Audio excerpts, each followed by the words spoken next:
नमस्कार, मैं Vijay Kumar Punia VKP time news से। मैं हूँ दिल्ली जंतर मंतर पर और दिल्ली जंतर मंतर पर आज 33 दिन हो चुके हैं प्रोटेस्ट को चलते हुए पहलवानों के, और धरने पे लगातार जारी है। हमारे साथ एक बुजुर्ग व्यक्ति जानने की कोशिश करते हैं, सर बताइए आप।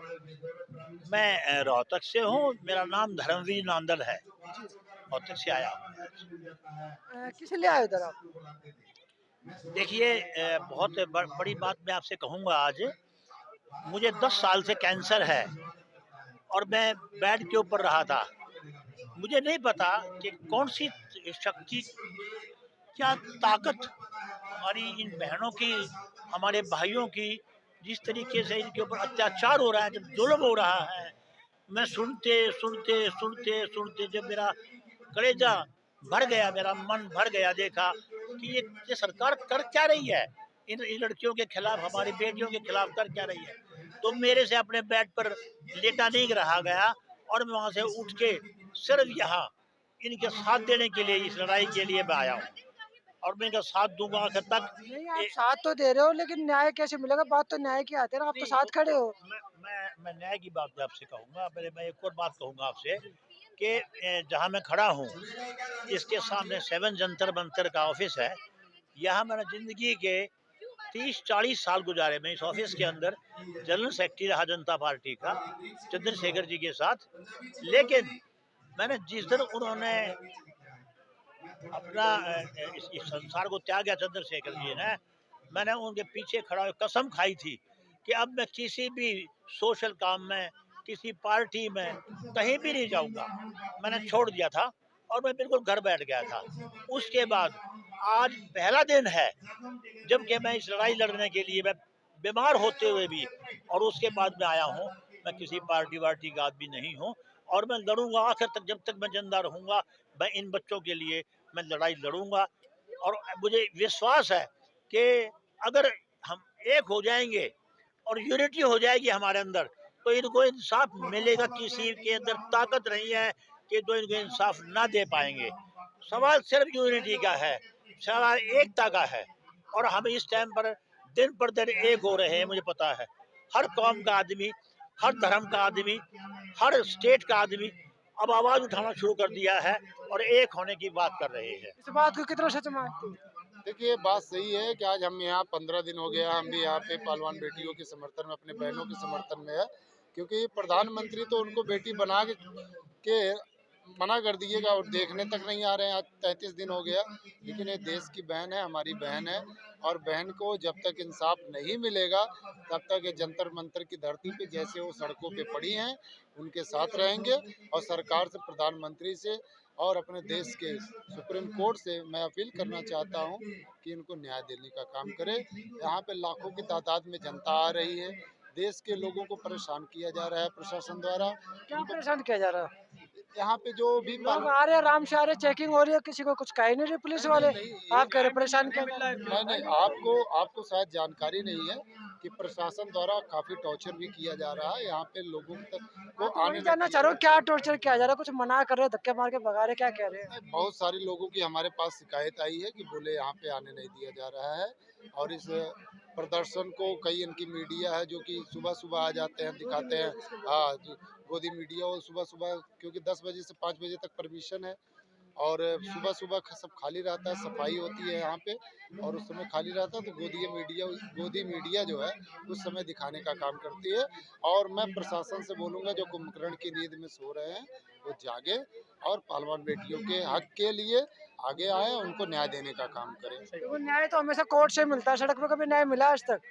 तो सड़क पे हम मजबूर, हमें मजबूर किया गया है ना बैठने के लिए। हम तो न्याय लेने के लिए तो गए। मजबूर तो ये भी किया जा रहा है, आंदोलन खत्म करो।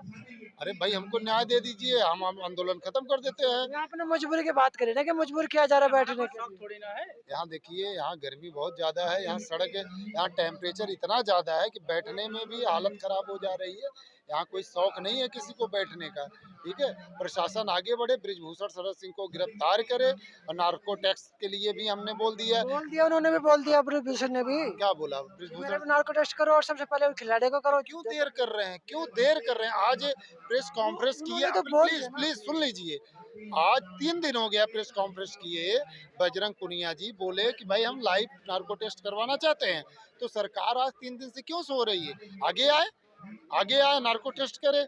जो देश से कोने कोने से लोग आ रहे हैं, परेशान हो रहे हैं, न्याय नहीं मिल रहा है, इसलिए सबको न्याय चाहिए। तो रोक कौन रहा है नार्को टेस्ट से भी? प्रशासन क्यों, प्रशासन कौन रोक रहा है? ये तो सत्ता प्रशासन सब उनका है, वो आगे आए और नार्को टेस्ट करें। अच्छा, मान लो अगर न्याय इनको मिलता नहीं है तो कब तक ऐसे बैठे रहे? देखिए आगे जैसे तो किसान तो 13 महीने बैठे हैं। सुनिए, मैं तो किसान आंदोलन में था नहीं, ठीक है, और उस समय 13 महीना किसान जो अन्नदाता है, और जय जवान जय किसान का हमारे देश में नारा लगता है।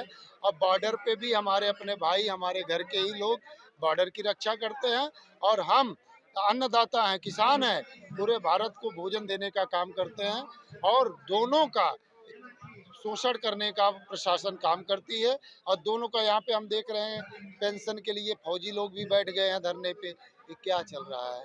ये सरकार क्या कर रही है? जब हम इसको ले आए थे सरकार को, तो ये बोली थी गरीबी हटाएंगे। सरकार तो बढ़िया काम कर रही है ना। सरकार तो बोली थी बेटी बचाएंगे, बेटी पढ़ाएंगे। प्रधानमंत्री मोदी जब हमारे देश की बेटियां विश्व से गोल्ड मेडल लेके आई, अपनी बेटियों सुन को लीजिए, चाय भी पिलाना। न, न, जब गोल्ड मेडल लेके आई तो प्रधानमंत्री मोदी फोटो खिंचवाने के लिए, वोट लेने के लिए लोगों से बोले कि हमारी बेटियां हैं। आज उनकी बेटियां 33 दिन से दिल्ली जंतर मंतर धरने पे बैठी हैं, 7-7 बेटियां उनकी हैं। क्या प्रधानमंत्री मोदी का बाप, प्रधानमंत्री की बात छोड़ दो, वो बाप बन के तो आ सकते हैं।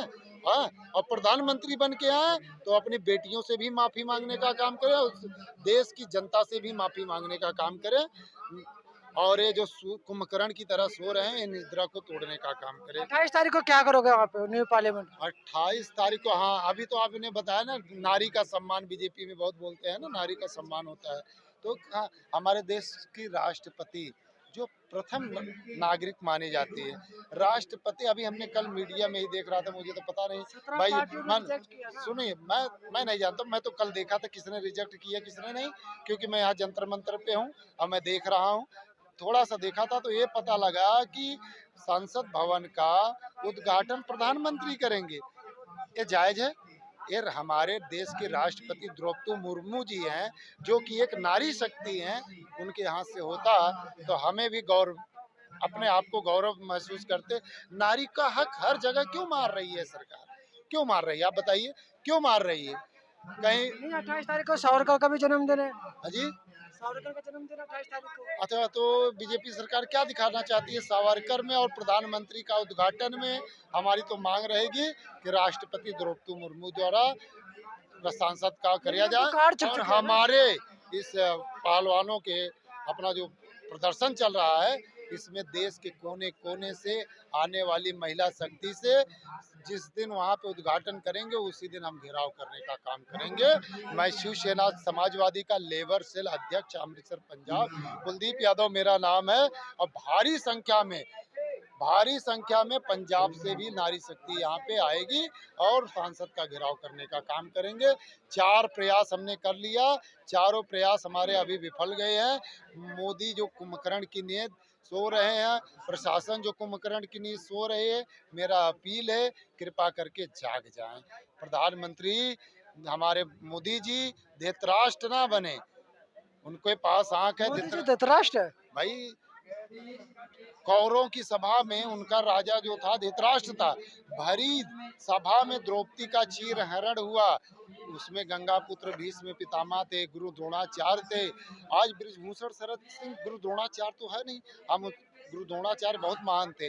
ऐसी शक्ति उनके अंदर थी कि जब तक उनके हाथ में शस्त्र था, उनको कोई अहित पहुंचा नहीं सकता था। तो गुरु द्रोणाचार्य का भी अंत हुआ, और जिस भीष्म पितामह का इच्छा मृत्यु की वरदान थी, उनका भी अंत हुआ। और मैं यही प्रधानमंत्री से अपील करता हूं कि 2 बार वोट देकर आपको दिल्ली के लाल गद्दी पे किले पे बैठाने का काम किया है। अब मेरा अनुरोध है कि आप आएं, अपनी बेटियों से माफ़ी मांगे, हिंदुस्तान की जनता से भी माफ़ी मांगे। एक चीज़ और है ना, 17 से ज़्यादा पार्टियों ने उद्घाटन समारोह में शामिल होने से मना कर दिया ना। कौन जाएगा? अरे जहाँ नारी का अपमान होगा वहाँ कौन जाएगा? धर्म और धर्म की लड़ाई हो गई है अब। यहाँ पे ये भी तो बोल रहे हैं विपक्ष, बीजेपी के लोगों को हम तो आह्वान करते हैं कि भैया आ जाएं, क्योंकि सत्ता बस ताकत हर चीज उनके अंदर है, न्याय भी उन्हीं को देना है। आए और न्याय दे दे। यहाँ विपक्षी पार्टी कोई न्याय करेगी नहीं। हम यहाँ राजनीति करने थोड़ी ना आए हैं, यहाँ राजनीति करने आए हैं। इतने टेम्परेचर में हम गर्मी में पड़े हैं, बाल देख रहे हैं इतना बढ़ गए हैं। हम सिर्फ इन लोगों का एक आरोप और भी कि ये पहलवान तब चुप क्यों थे जब इनके साथ शोषण हो रहा था, तो पहलवान थे, पटक देते उठा के। Very good. आपके घर में आपकी बहन है या नहीं है? आपकी बेटी है? बेटी अपने बाप को या अपने भाई को तभी बताती है जब उसका विश्वास बढ़ जाता है कि मेरा बाप मेरे साथ रहेगा। वो गोल्ड मेडल लेके आई और प्रधानमंत्री ने जब आश्वासन दिया तो नारी का दिल बहुत पवित्र होता है, बहुत छोटा होता है। उसका दिल पिघल गया कि इतना हमारे देश के प्रधानमंत्री हमको बेटी कहते हैं। तब उसका मुंह खुला। हमारी बहनें हैं, ससुराल गई हैं, उनकी शादी की है। ससुराल की बुराई नहीं करती हैं, करती नहीं है, लेकिन जब उनको ज़्यादा विश्वास हो जाता है, ज़्यादा टॉर्चर होने लगता है, तब वो अपना मुंह खोलती है। ज्ञापन राष्ट्रपति द्रौपदी मुर्मू को भी दिया गया, प्रधानमंत्री मोदी को भी दिया गया, अमित शाह को भी दिया गया, राजनाथ को भी दिया गया। बहुत सारे लोगों को इन्होंने अपना ज्ञापन दिया। जब प्रधानमंत्री मोदी उनको अपनी बेटी बोलने का काम किए तो उनका विश्वास बढ़ा। तब उन्होंने अपना दुख जो है अंदर का उसको खोलने का काम किया है। मैं हिंदुस्तान की जनता से अपील करता हूं कि इन बेटियों के न्याय के लिए सड़क पे उतरने का काम करें। 28 तारीख को इस सरकार को पूरी दिल्ली में प्रदर्शन करके दिखाने का काम करें और पूरे भारत से हर जगह एसडीएम, डीएम, सभी जितने भी अधिकारी प्रशासन के विभाग हैं, सभी विभागों को घेरने का काम करें। ये मेरा अपील है आपके मीडिया के माध्यम से। जय हिंद, जय भारत। बस हम इतना ही बोलना चाहेंगे। मैं बस यही कहना चाहूँगा कि भाई जो हो रहा है वो बहुत बुरा हो रहा है भाई इस समय, और ये बाकी फैसला 28 तारीख को होगा। वहाँ जाने वाले हैं तो थोड़ी बहुत संख्या में जाएंगे, बहुत ज़्यादा जाएंगे। वहाँ 1000 गए थे, वहाँ 10,000 जाएगा आदमी, लेकिन जाएगा ज़रूर, क्योंकि फायदा चाहिए हमको भाई। इससे फायदा क्या होगा? वो तो फायदा होगा ना, वो सरकार यही चाहती है ना, सरकार चाहती है ना कि हमारे यहाँ पर तमाशा लोग करें, यहाँ करके पब्लिक आए तमाशा करे, हम देखें मजे लें। तो मतलब जो जो जो शर्तें रखी गई हैं तो वो उनके लिए जो न्याय दिया जा रहा है भाई। अब लड़कियां इतने बड़े सुपरस्टार लड़कियां हैं विदेश में मेडल लेकर के आई, यहाँ पर बड़ा गर्व महसूस किया था। चलो भाई हमारे मान बढ़ता है, और वही लोग आज सड़क बैठी हुई है। क्या मतलब क्या है? और फिर बता रहे हैं कि बातचीत किया था किसी का है, क्या सीन क्या है? अरे ये अब चलेगा नहीं है भाई, न्याय चाहिए बाकी। सब तो ये तो यहाँ पे लोग आए हुए थे जो जंतर मंतर पे पहलवानों को सपोर्ट करने के लिए, उनको न्याय दिलाने के लिए, उनको सहारा देने के लिए। और 28 तारीख को, 28 मई को एक बहुत बड़ा जन सैलाब नई पार्लियामेंट के उद्घाटन में शामिल होने के लिए सुबह 11 बजे पहुँचेगा। लेकिन दूसरी तरफ से सरकार भी पूरी कोशिश करेगी कि कोई घटना ऐसी ना हो जिससे लोगों को नुकसान पहुँचे।